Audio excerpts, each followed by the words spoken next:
tuna maelekezo ya moja kwa moja kutoka kwa Mheshimiwa Rais kuhakikisha kwamba tunawapa nafasi, tunawapa fursa Watanzania wengi zaidi kushuhudia mchezo huu live, kwa sababu ni jambo la kihistoria na halitokei kila siku.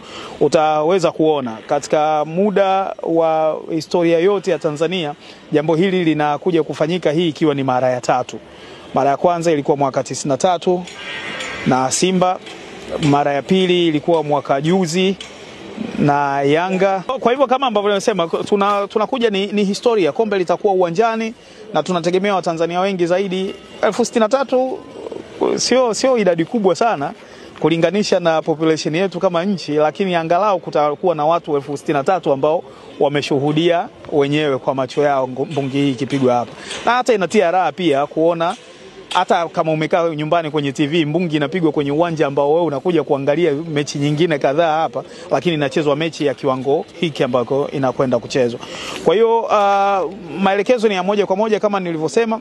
Mimi jana nimepata fursa ya kuongea na Mheshimiwa Rais usiku, na haya ni maelekezo yake ya moja kwa moja ambayo tunakuja kuyatekeleza. Lakini pia ameniambia ni wape salamu hizi kwamba kwanza yeye amefurahi sana na matokeo ambayo Simba imeyapata kwa kufuzu kufika fainali ya kombe hili la shirikisho, na ameongeza ile zawadi ya goli la mama inatoka sasa milioni 20 kwa goli, imekuwa sasa milioni 30 kwa goli kutoka kwa Mama Samia.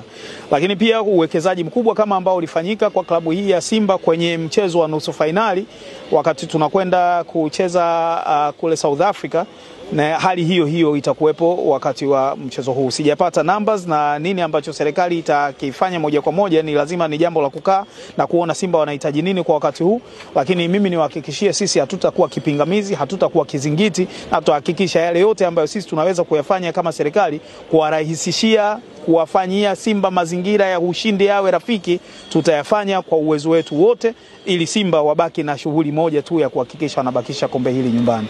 Asanteni sana.